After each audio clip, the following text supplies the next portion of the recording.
I'll do a little bit of introduction because so that Clark, you'll know who else is who. I just had Ryan Piper and Alan Garcia join the meeting. They are my staff members. Ryan does GIS work and Alan does historic research and finds pictures of people we've never seen pictures of. So it's very exciting. So they're my staff who will help implement the system we create. And then for R.O. Smith, this is Clark Osborne, who I met at the Texas Historical Commission's annual conference. And we were chatting about how to make cemetery information management simpler than bad, expensive subscriptions that don't get you what you want, especially if you're reasonably good at doing it yourself. Do you want to introduce yourself, Clark, or should we get going? And just get going. We'll get going. R.O. Smith is a member of Save Austin Cemeteries and a member of the International Odd Fellows, and he helps take care of cemeteries and restores monuments. And Diana, Independent Order of Odd Fellows. So sorry, Independent Order of Odd Fellows. Oof, IOOF. And Diana Hernandez helps manages Cemetario San Jose in South Austin, or has been doing a lot of activism and research around that, and produced 2 symposia this year. She's a graduate student at UT, getting her degree in historic preservation. And I can't wait to see what she does with this fantastic career of hers. So I'm recording, if that's all right. Raise your hand if that is not okay with you. Recording is good. And this will also be submitted to my supervisors as part of my community engagement about what the chapel does. We also do all kinds of interesting programming, but getting this foundational research done, I think, is wildly important, and I want to kind of document the process. I am going to share screen, try to get back to the first slide, and give you a short recording. And each slide, some of the slides are just giving you some context and information and resources. And I will share the link to the presentation with you also, so that if you would like to go back and add notes, you can. Oh, we've had Paul Jennings join us. Hi, Paul. Hi. I'll introduce you quickly to the group. He represents Olivewood Cemetery, which is a historic African-American cemetery in Houston. And he and Margot Williams, did I get that right? Right. Came and joined us a couple of years ago for a tour of our cemeteries, and I have yet to get to travel to Houston to return the visit. But everybody is working hard at a municipal level or a civic engagement level to try and preserve history. So we're trying to share some resources and find out what would be interesting for you. So let me share my screen. Paul, are you okay with this meeting being recorded? Right, you bet. So I'm going to give you a little context, and then we're going to do some just conversational feedback over a few slides. And hopefully we'll get out of here in an hour is the goal, because I know you are all busy. If some of you need to go sooner than that, see you later. And I'll send you the link so you can send me back notes if you have time to review. And if we run long and you can stay, I'd love your information. So I help manage the Oakwood Cemetery Chapel, which is this pretty tiny little building in the middle of a historic cemetery near downtown Austin.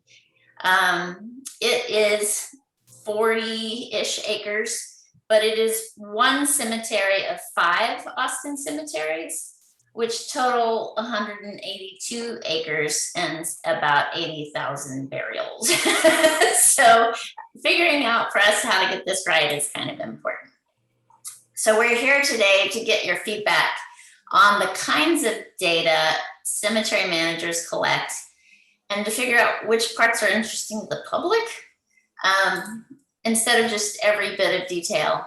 Over generations, many kinds of records were kept, all with opportunities for human error and disregard for people's details. And then over time, handwritten records were transcribed, paper records were photographed, some were saved as microfiche, and it ends up feeling like sometimes a big management issue to figure out where to put all of these. And I've archives like what Alan does at the Carter Museum, digitize their records and images, more and more information can be found online. But there isn't any kind of universal storage system for all of that. If a small cemetery has 100 burials, it seems more manageable to organize the information and the burial data. This is a picture of Plummer's Cemetery in East Austin, and it's just not that big. There may be burials that we don't know about, which we can continue to hopefully discover through death records and certificates. But often the information feels like this to me, only in digital format. Once there might have been a system, volunteers got excited, they threw it on the pile, and there are complete gems in there, but if you can't store it and disseminate it to the public, it's not very helpful. So we're working on this. We've been digesting all the resources of information and trying to find a sorting system. So our vision is that we will, my picture seems to be missing. I don't know why. Let me try again. Our vision is to create a public-facing database that's useful. Can you see the picture now?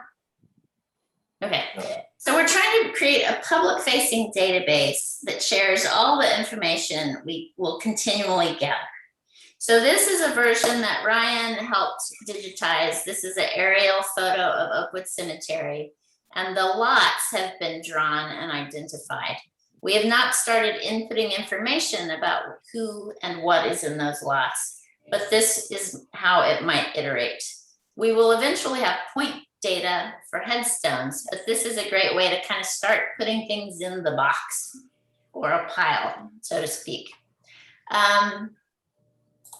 Here's an example of what Clark has done at the Madisonville Cemetery. He created a veteran burial map for Memorial Day that helps people find veterans' graves and names. And it ends up being kind of like a filing cabinet for that person so that you can go to their gravesite and learn about them. This is a screenshot of Cemetery Information Management System, which is a third-party software that the City of Austin's Cemetery Operations Division subscribes to. And they don't love it, and it's expensive. It has a lot of data fields, but you can't export reports the way you'd like. And it's really hard to upload information except for one field at a time. So you can't just batch it in a spreadsheet and upload it and have it take without having to pay extra fees, which is just not helpful for how people do their research. And this little screenshot here at the bottom are some, but not all of the data fields they include. They have a lot of information that includes medical records or private family financial information that you would want on a cemetery management end, but you would not want facing the public. And so our interest is in trying to figure out if there's something that's really private, if we need to store it in GIS, or we just let cemeteries worry about that. But really to figure out what things are appropriate for the public. Here are a couple examples. Arlington National Cemetery has an interactive GIS map. At the bottom here, if you click on that link later, they have a whole resource guide on data methodology. So if you're hiring somebody to do open source software for you, this records all of their data management methodology.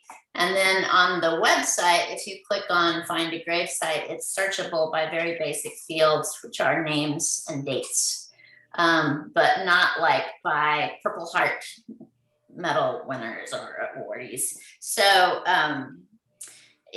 how you search is very straightforward. Their information is very organized. And they have all kinds of things on their website. They have a huge budget for this, so they do a great job at it. Thanks to Diana, who's in this meeting, she let me know about this fantastic project called Heart Island, which is a cemetery for basically abandoned people in New York City. So if their bodies were unclaimed at a hospital or as a result of an accident or something, they were buried in mass graves. And so what you can do is find out what is known about the person. But the page I'm on here, it says, Victor Rodriguez, there are no added stories for him. Be the first to stop the clock of anonymity for Victor. So you can add stories as a crowdsourced way to gather information about people whose lives might not have had a lot of information recorded in the public sphere about them. So it's both kind of a project for healing and reconciliation and restoration of the meaning of people's lives. And it's also a way for the public to crowdsource information toward it or the families. Our unique situation is that I'm working in this little circle using Esri GIS management software. Nonprofits can get licenses for $100 per license, which makes it somewhat affordable, but that may be out of reach or too complicated for some people. So you might hire, yes, sir. Some nonprofits. Some. The only nonprofits that Esri will allow to use that software for your 501c3s. Most of your cemetery associations, the IRS pigeonholes them into 501c13. So just got it. So what we're trying to do with this project is document what we're doing so that if there's a more affordable, more accessible way of going about this for people, we've kind of documented and shared it. At the meeting this afternoon, Jenny McWilliams from the THC will be joining us. And I'm hoping they will help us with this project somehow or help share resources with the public. We use Esri. It overlaps some information, but not a lot with what's in SIMS. Our Cemetery Operations Division records a lot of information about new burials, but they haven't updated a lot of details about old burials. We use another internal system in Parks and Rec called Maximo, which is a work order for building restoration and contract projects. And that's not going away, even if we don't love it. And then cemeteries also uses QuickBooks for real estate sales and financial management. And so we had to kind of figure out which is public and what is private and where that data overlaps. May not be useful to you, but might be useful to some. So this is where we have started. And Clark has already put in a couple of comments, and I will share this link with you and let you make comments. But I would love it if I can write stuff down here and add it to it. Or do you raise your hand or let me know if you'd like me to go ahead. Probably go ahead and hit share for this. And go ahead and put this in the chat. Sorry, let me figure out how to do that because I'm not fancy.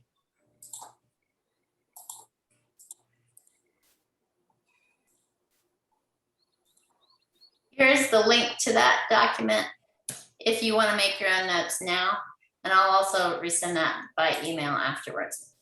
So this is what I'd love your feedback on. So this is a little bit conversational, but there are a number of these pages to go through. But we're trying to figure out what we've missed. So last name, first name, middle names, maiden names, suffix, title, or prefix. We have prefixes. Sometimes we have people who are both a reverend and a general. So they have a lot of titles and prefixes. Gender if known, race, ethnicity if known, nativity, birthplace if known, date of birth if known, date of death if known, date of interment if known. Cemetery name, maybe you're just managing one cemetery, you would need that. And you might call your land parcels different things. We call our sections lots and spaces. Some people call them plots.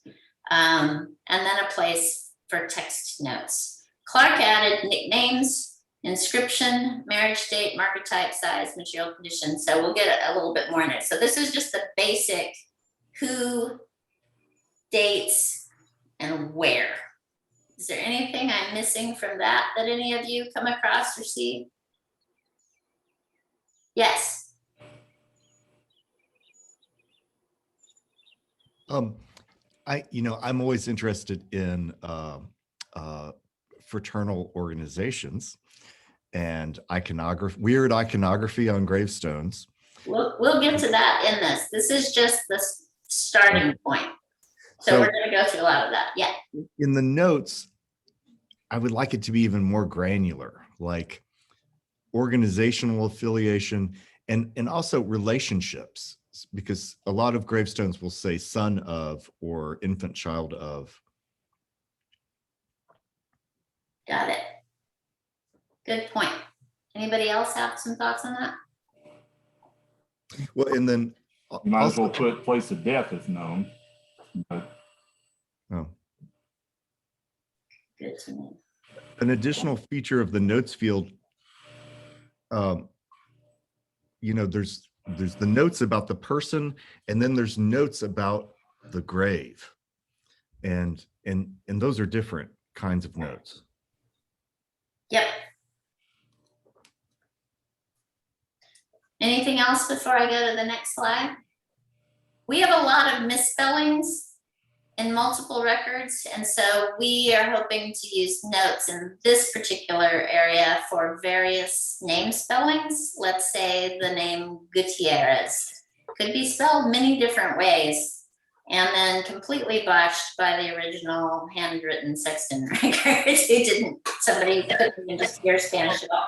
So that would allow us to put multiple name spellings to allow descendants to possibly search by the name spelling that they're familiar with. There's also sometimes conflicting date of deaths and burial date information, and sometimes people are disinterred and reburied somewhere else. So that would be the very basic information on names, dates, cemetery. If race ethnicity is in some ways a social construct, but is information recorded in our ledger book.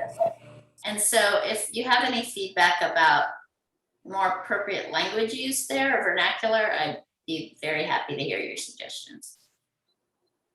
Also, when we know the cause of death, I love that information. Got it. Will do. Thanks. These are great comments. So Ryan and I are working on this big Veterans Memorial project, and we have, let's see, 1,000, about 3,000 veterans we're trying to document at 5 cemeteries. And we're using this as a test project for our bigger project. So 5,000 is a lot of people, but one thing these veterans, is scattered all over the cemeteries. They have noticeable monuments, most of them, and that'll give us really good ground location points for further digital mapping. It gives us an opportunity to engage with volunteers to go confirm all this data so that we'll end up with a subset of information we can test out our future database with. But within that, there's a lot, especially within Texas. And in other states, you might have other things. But this is what we've come up with so far. The major military service branches, the Air Force, Army, Coast Guard, Marines, Navy, Union States Army, Confederate States Army, Texas Navy when we were a republic, the Texas Rangers, Texas Army National Guard, Merchant Marines, multiple services or other. So that's another place to talk more about the varieties of things. We have some people who have served in over 3 military conflicts. They have, I'll go through each one of these rows or columns across the top, but right now we're just looking at branch of service. Does anyone notice if I've missed anything right now? Yes. There are Texas Revolutionary heroes that were not necessarily did not necessarily have a branch or rank or anything. They just were fighting at San Jacinto. Yes. We know we have a Texas Army. I'd love your help later talking about potential names for that, or a category, because we have them here in conflicts. Good. So we have the Texas Revolution here as a conflict. There are, of course, all kinds of battles within these. So here the oldest that I know of that we have are members in Austin, buried in our cemeteries, who participated in the War of 1812. I don't know if we have anybody from before that, but oddly, a conflict on the Canadian-American border in the north, they recruited in Texas. So we actually have a handful of War of 1812 people. Texas Revolution, the Comanche Wars, the Texas Indian Wars, the American Civil War, the Spanish-American War, the Philippine War, the Mexican Border War, World War I, World War II, Korea, Vietnam, the Gulf War, War on Terror, multiple conflicts or other. Any thoughts? Okay. Rank. This one is really hard to do. Oops, I have a duplicate slide. Do I? Yes, rank. So many and so much detail. So we started trying to list out all these ranks. And then we realized that in the inscriptions on the monuments, there's so much more granular detail that it's really hard to even tag them to just this. But if it says it specifically, and or they're a very notable person and we can pick one of these, this is kind of a detail we can add. Here is an example of inscriptions. 1st Sergeant Company A, 2nd Regiment, U.S. Dragoons, Mexican War. So like, oh, Dragoons. Like, there's really specific things. Or the Wattinger Monument in Oakwood Cemetery has family members in every different military branch, which is fascinating. Like they all joined separate branches. And this one was a major in the U.S. Air Force, served in Vietnam, and then DFC, BSM, AMW, 14 OLC, and DSMW/1 BSS. That's a lot to go look up. So I'm not going to be able to do a drop-down box for him. We're just going to type that in exactly. And then if someone's researching that person or searching for that item and want to find multiple people with that DFC, they will be looking for what that means. Then we'll be able to compare. Anybody have any thoughts about that? Yeah. I just wanted to include or also say that in this design that we're building, we are implementing pictures too. So if we're not able to capture the entire inscriptions or ranks and military affiliation units and stuff, there will be a photo that someone will be able to reference in case we're not able to capture such large inscriptions or just difficult to pinpoint and throw into a database so it's easily searchable. Like at the very least, we'll always have, theoretically a nice photo that someone can go back and reference and say, oh, shoot, we missed this information. So. And with computer learning, it wasn't that long ago that Adobe could not read a scanned text document unless it was scanned as an OCR reader. But now Adobe can scan and read text with pretty good accuracy. So I doubt it will be very far in the future that you'll have photo readers that can scan and with computer learning automate that kind of text transcription. So we're hoping to kind of future-proof ourselves. So this is a screenshot of part of our database at Austin Memorial Park. And I asked Kay Boyd, one of our volunteers, to go through and highlight some people that she thought had some notable services. And she highlighted these, and I'm like, oh, they're interesting because it was World War I and the Philippines. No, those are Purple Heart. So sometimes just those little tiny initials, like I can misread them. And so we actually have all of these written out transcriptions for I think 3 or 4 of our big cemeteries. We don't have it yet for plumbers, but that's the smallest one. There are only 30-ish people there to go document. So somebody has already done this research, mostly Terry Merca and Robert Sage and Robert Tiemann. So in our case, somebody's already typed that in. So we might be proofreading it, but we are not starting from scratch. And then particularly for military monuments, there are symbols and clues.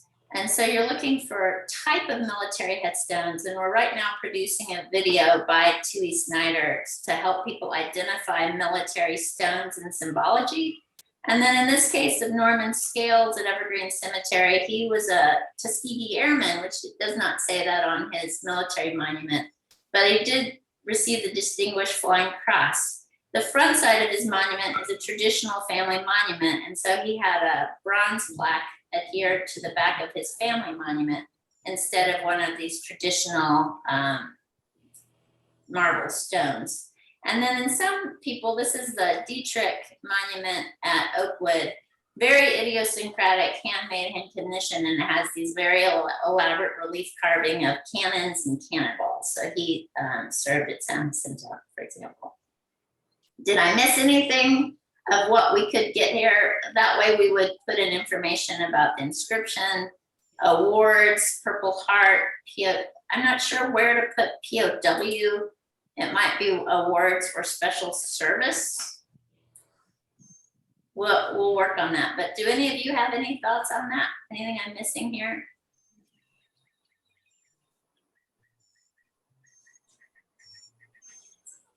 Okay, moving on.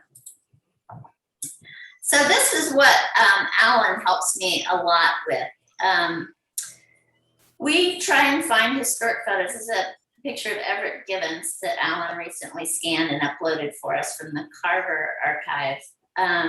He was a notable African-American Austinite who got drafted when he was 30. He was a dentist and he took care of the whole community, whether they could afford to pay or not. And he served as a medical dentist in the Army. But not too many pictures. So we want to have a place to put the pictures. We'll also need to have a filing system of photo credits, especially if we're downloading it from the portal to Texas History, for example. This monument of the Swishers was vandalized and something important was taken out of this nook, and there was something removed that was a metal something. There's a little post that remains. But we need to make sure that we have pictures of the monument that are lovely and exciting, as well as conservation notes about what it looked like. Or in our case, we had somebody driving too fast, crashed through a gate, car flipped and landed on monuments. What did the monuments look like before the car hit them? Like, we need to have before and possibly after, and then hopefully repair photos as well, the place to put them. Have any of you, Diana, also had to think about what kind of file types for photos that work with the platforms you use?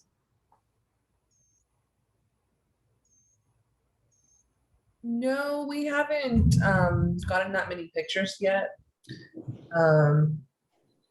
But right now we're just kind of storing everything on the Google Drive for all the cemetery data that we're collecting. It's on Google.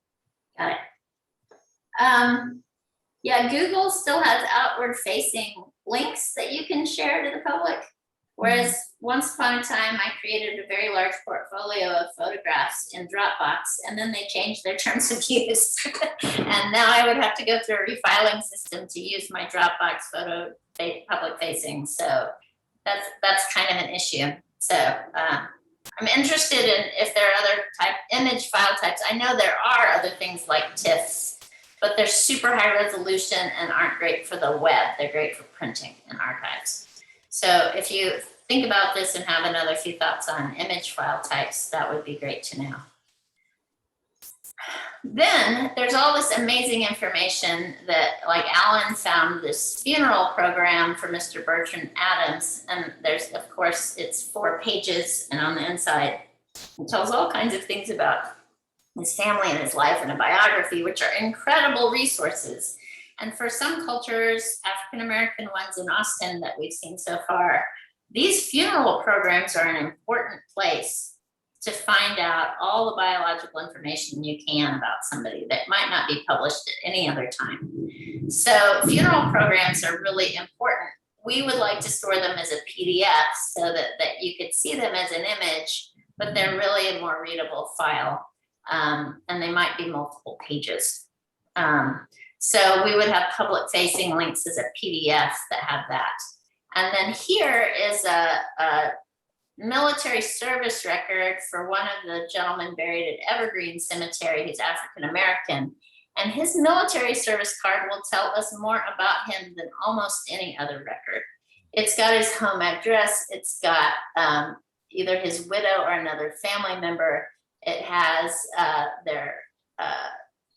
his relationship, family relationship, service number, where he served, what he did, what type of marker he ordered, his funeral home. So if we even wanted to see if the funeral home had more information, we could. So being able to store these things is super important over time as we collect them, because like that messy library picture, like we get information all the time. If we don't have the right place to put it, it's hard to refer back to later. Newspaper clippings, etc. Are there any other PDFs? Like a lot card is where for our system, people wrote on paper, they drew a little diagram of the funeral, the cemetery lot, and then they wrote who's buried in which space. I don't know how some of your cemeteries, Clark, how does your cemetery do that? You're muted. Can't hear you, you're muted.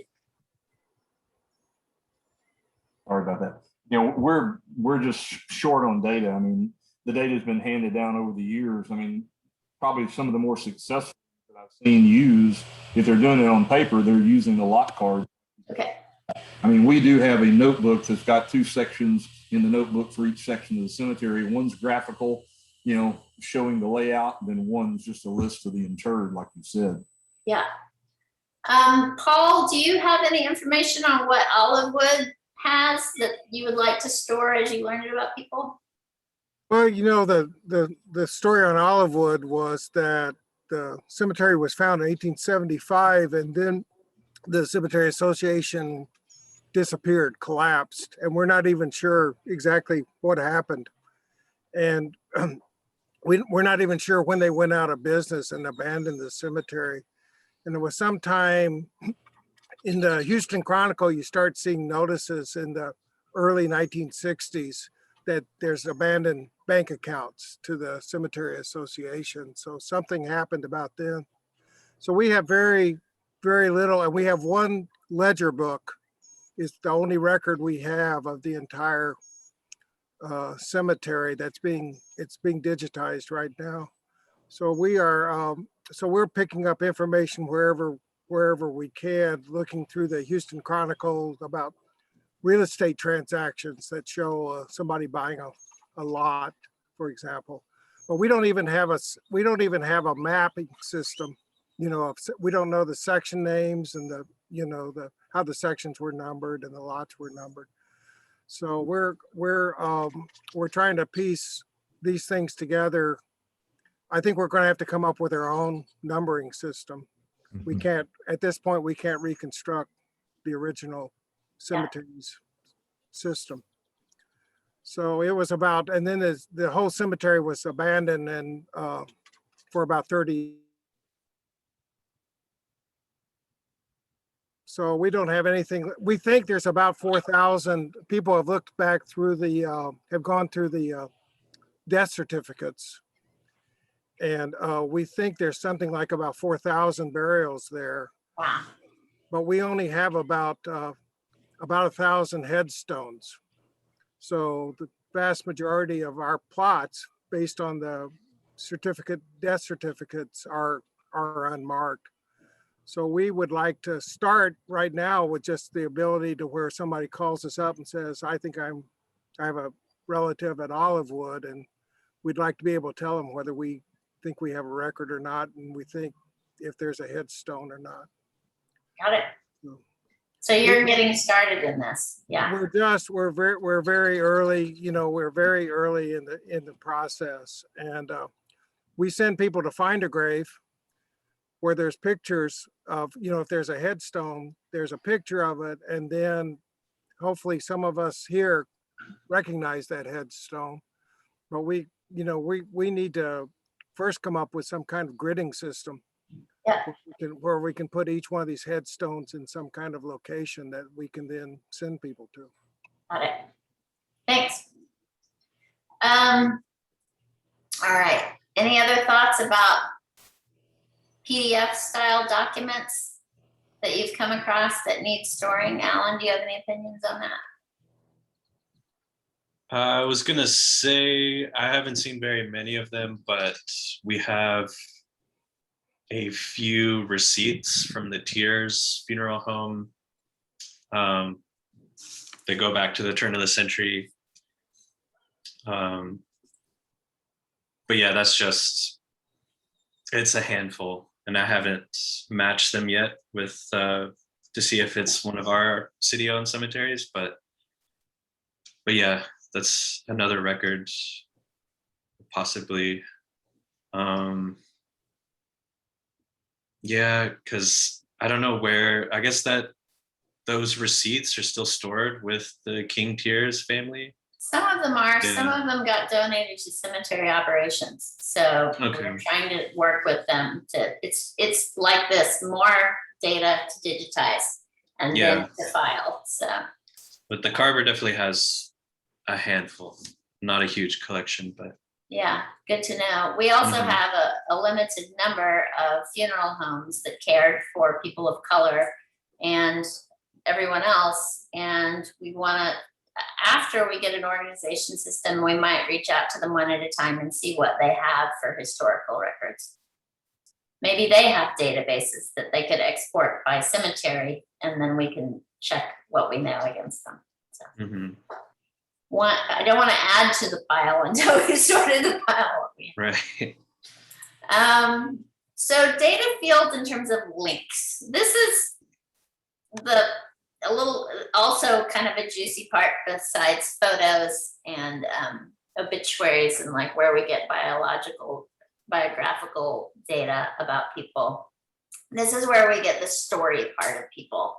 And a lot of notable people already have biographies written about them with citations on Texas State Historical Association handbook.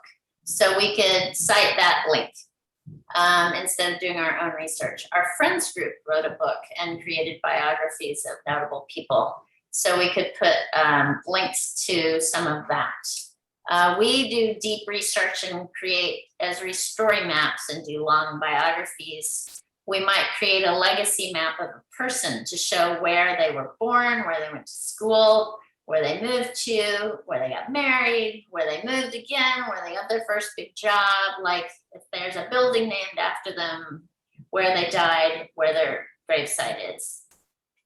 So we, ideally for rather inspiring people, we would also create a legacy map of them.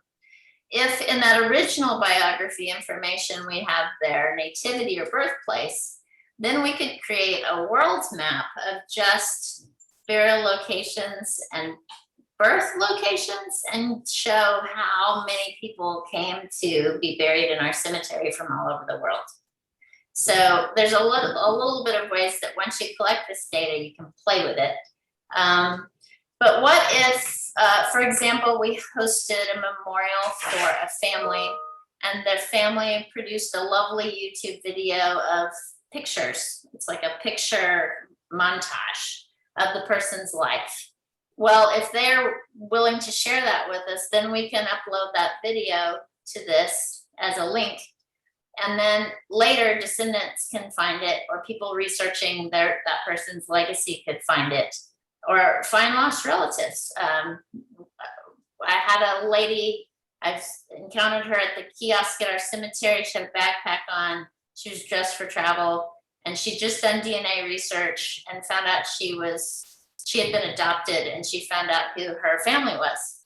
And this was big news to her, and so she didn't know anything about these people she was descended from. And so, like, what if you could help put together the pieces of someone's life? Or what if you have someone toward the end of their life and they make audio recordings or record something for StoryCorps and there's an external facing link, or they want to tell stories to their future grandchildren, great grandchildren, and they publish them on a link somewhere. Well, we can share that link here so that you could actually do a fair amount of interesting and personal discovery if the person and the family was happy with that, and really record the really meaningful parts of people's lives. Yes.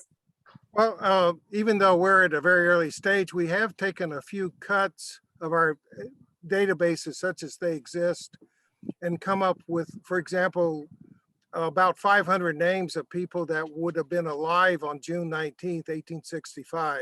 Yeah. So when we're going to have a little Juneteenth event there in a few weeks. And one of the things we want to recognize are people who would have been around on that day. We've done a few other little projects like that. For example, we got a list of the 1867 list of registered voters in Harris County, which was the first year that African Americans could register to vote in Texas. And it turned out that we've identified about 30 people at Olivewood who are signed up on that list.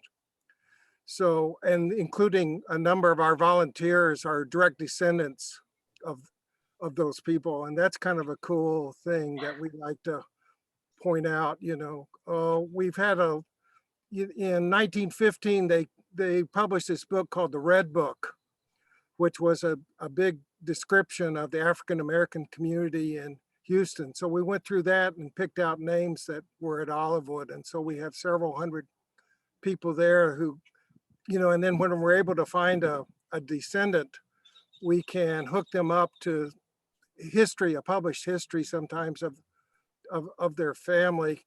And that at Rice, they took that book.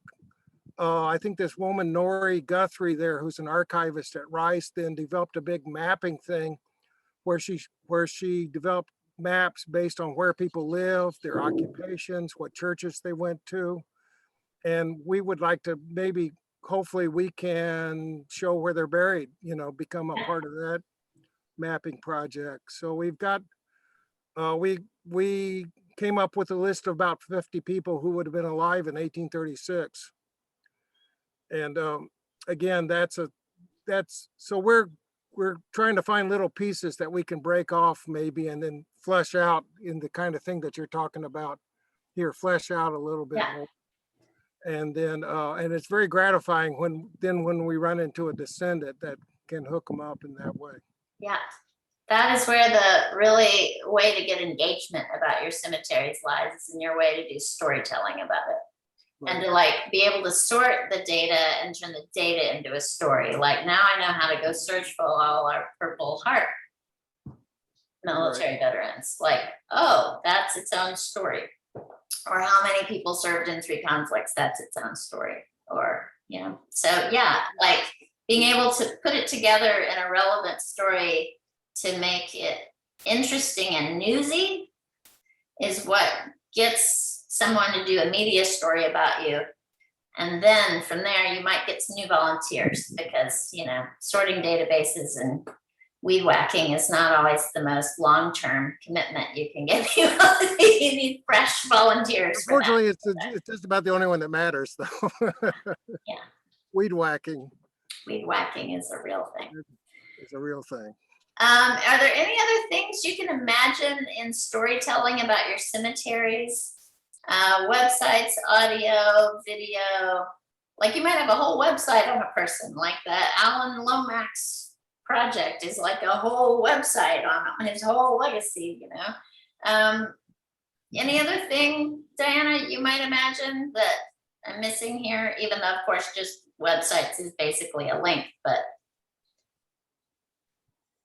I like to include census records and city directory information, because I like to kind of see who the neighbors were, etc. And it kind of just gives some insight into their life. Thank you. Mhm. Text fields. So if you have a short biography already written for somebody, like we have like a brochure, and our cemetery friends group, Save Austin Cemeteries, wrote a book. I'm not sure they want us to publish every biography from the book, but if you already have a short biography written and you've got somebody on their phone out walking around the cemetery and they want to know who this is, instead of it just being the facts and the links, if there's also just a couple sentences about them, that might engage them. We're not going to have that for everybody, obviously, but you might have it for some notable people or people whose descendants can tell you that story. Sometimes the regular people matter very much. And if we have a little bit of information that this person was, worked on the moon towers.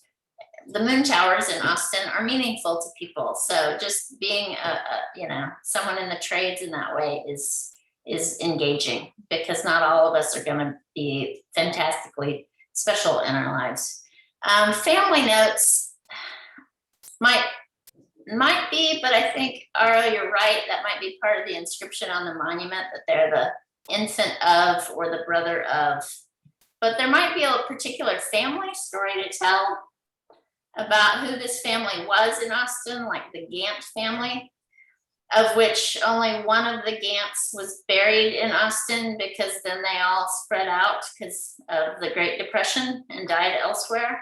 But they were really notable. Well, in their time, they preserved a lot of folk music, and they were recorded by the Lomaxes. And then because they were recorded by the Lomaxes, Bob Dylan covered them, right? That's like a family story that's particular to the person. Monument symbology notes might be more descriptive, because what do those gendered hands mean, So like, what do some of these things, how are those interpreted if someone's done some research? What else can you imagine being a text field where you'd want a short description about something?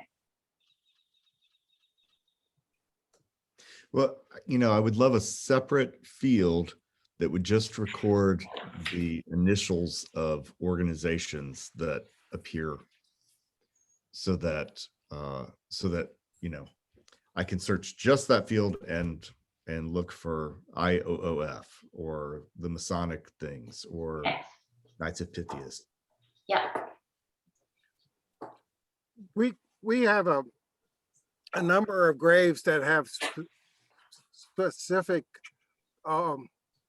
symbols that come from West Africa, backward letters and certain things. And for us, it would be useful to be able to gather those up, pipes that are put next to the grave and so on. Those are all things that are a little special of interest to us, a special category of plots.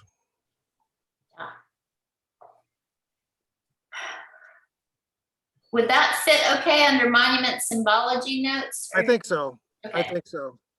I want to make sure the vernacular I'm using in these data fields is intuitive. Like, oh, that's the obvious place. That's what they're talking about, right? No. I may not be getting that right all the time. So. But we have graves that are decorated in seashells, for example. Yeah. We want to always be aware of which ones fall under that. Yeah. To develop an app for volunteers to go out and record these things, maybe you need a field for things that the volunteer does not understand, that can be flagged for someone else to look at later. Yeah. Right. I see things in graveyards that I do not understand all the time. And I take a picture and send it to Kay Boyd, and she tells me what it is. Sometimes people look at these backward letters and they say, well, they got it wrong, you know. Or my grandmother was a witch. There's an upside down star. And you're like, no, it's not at all what that means. So our friend, we had a volunteer of our friends group start trying to categorize notable people, and he came up with certain categories, and we've drafted them a little bit. But this to me feels important that we're not missing a big bucket for how to kind of group people. So in terms of profession, which of course isn't everything, but is a way to talk about, if you want to talk about doctors in Austin, you're not just talking about people of a certain privilege, but you're also talking about who signed off on the death certificates for everybody buried there, right? So it's like a lot of history you can cover in talking about doctors. But we've got architect, engineer, artist, author, writer. We could probably, I don't know how many artists we have. Like there's some that might not be very big. Author, writer, attorney, business leader, civil rights leader, educator, historical person, musician, medical doctor, political civic leader, philanthropist, community leader, religious leader, sports notable, scientist, inventor. Like I just feel mildly satisfied with that list. So like, do you have anything you'd like to add or remove or put in the same bucket or adjust with this? This one is the one I pause on the most. We've kind of struggled with making sure that women are recognized. You know, we find when we make lists of notable people, you know, they're sometimes entirely male and stuff. And one of the Margot actually brought out was a lot of these women were midwives. You know, and that they'll show up on a death certificate or you know, a census form or something like that. And so we're trying to bring out, or nurses, or you know, caregivers in some way. Or you know, church ladies. Yeah. You know, ladies who played big roles in these their local churches. Just something to kind of elevate that area of work. Yeah. I thought the midwives was a good one. It would fall, I guess. Well, you've got it. Oh wow. I just typed it. It's already there. Oh my gosh. Some of these I'm gonna have to go back and like do a little reformatting, so they weren't as easy to type in. But All right. I am writing notes. I got to be careful what I say, obviously, here, or it shows up on a slide. If you don't have any big answers to this question right now, this is one that is really, please give this a thought. And if you have a minute, come back and send me some notes on this one. Because I just feel like, yes, we're missing a lot of, like even putting, architect engineer says one thing, but there are people in the trades who really changed things, you know.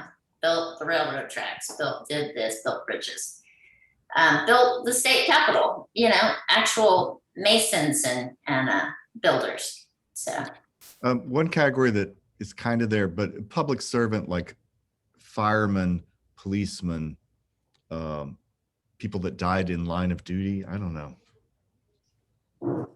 Great.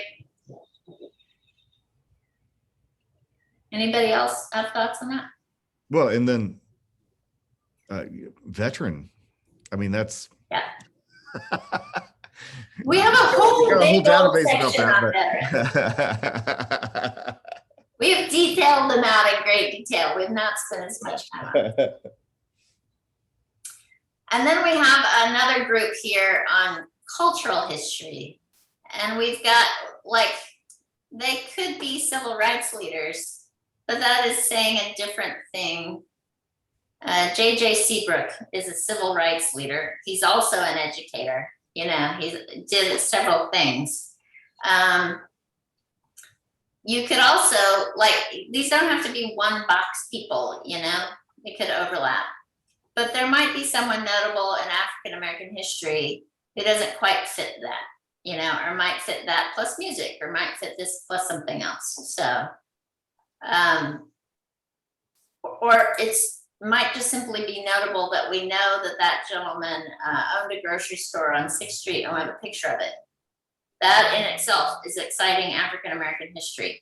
Or we might have figured out a Tehana history, a family group where they're buried, and their whole families might have had a business legacy of a restaurant or a thing that's really important. So we might, like, restaurants isn't over here, right? But that's a really important cultural thing of like that we could tell about somebody. We don't know yet if we, I think Kay Boyd of Save Austin Cemeteries pointed out that we at least know we have one person who is a registered tribe member at the annex, but I feel like that is scratching the surface of Native American and indigenous tribe history of individual people.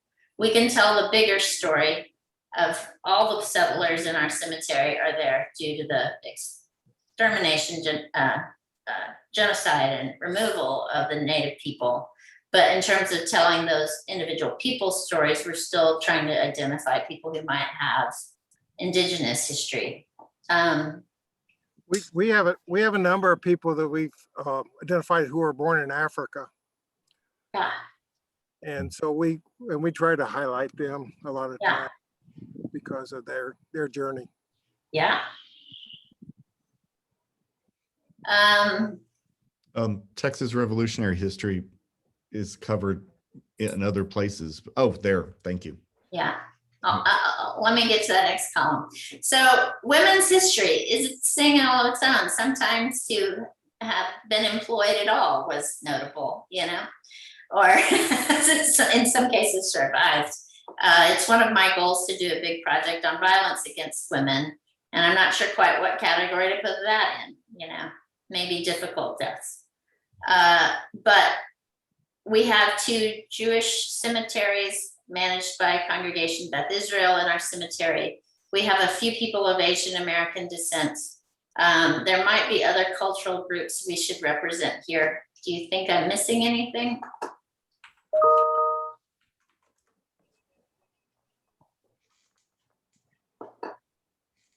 Okay. And then this RO is a big old chunk that might need to be its own column, right? Types of guilds, memberships, fraternal organizations to at least get that list started, right? And really that's its own thing, because you could be many of these things and that, you know? So I think I need to do some work on drafting that list too, but if you have any thoughts, please share, okay? And then your like Proyecto Teatro might have some particular projects they do at Cementerio San Jose, but it's cultural stuff distinct from information about a person buried there. And so you might have events there that you're trying to pull in some examples for to make them relevant to the cemetery, if that makes sense. Like, and so the friends group there or community groups who do things in that cemetery might have their own themes that are unique to your cemetery. In our case, we work with Save Austin Cemeteries, and they do an annual tour called Murder, Mayhem, Misadventure, and they talk about difficult deaths. Well, it would be confusing as a public-facing field to call it Murder, Mayhem, Misadventure. But as a public-facing field, could be called Difficult Deaths. And then our friends group could pull from that to find some stories they hadn't already found. And that's something we get from The Cause of Death or newspaper articles. We had a really interesting veteran we were researching, and he'd served in 3 different conflicts, and we were super excited. And Kay Boyd also found out that he died right after being accused of murder. It was like something is bigger in that story, and he also belongs on the Difficult Deaths story, right? He was in his 70s or 80s when that happened too. So something happened. And it might make an interesting story. It might be called Word to the Wise, but difficult deaths, I think, is an appropriate and more considerate way of labeling it for a cemetery. And then Texas Independence Store, your own particular cemetery, like you, Paul, might have those particular stories of people who came from Africa. That is a particular story that you get to tell. And it will be interesting to people as they come across it, because you don't have to just tell that story once, you know? So you might have a way of telling that story annually at a certain holiday or something like that. Well, Juneteenth, Juneteenth, yeah, you know, is our big day. yeah, it is a big day. So anything else? So I need to move this over here and start a whole new list. Yeah. Anything else in just terms of big ways of theming people that I've missed?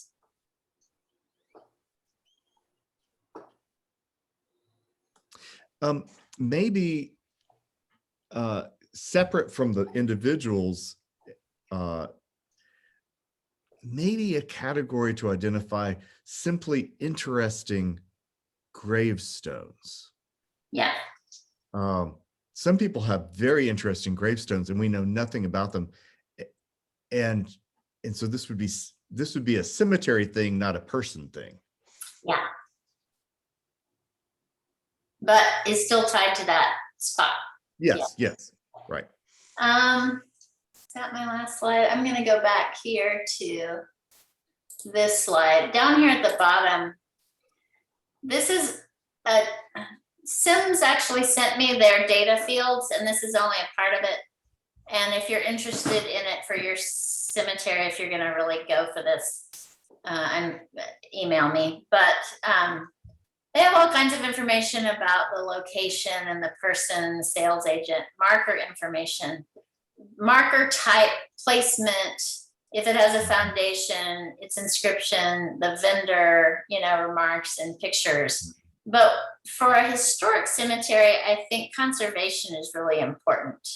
Then in addition to a volunteer collecting information that they need to tag as what does this mean, that we also have this is broken, this is damaged, this is about to fall over field. So I think in addition to the interesting monuments, we need to put in some public collecting information on conservation. Yeah. We Endangered monuments, maybe. Yeah. Is that the thought there? Yep. Jennifer, I have to sign off. Yep, we're over time. Okay. Thank you.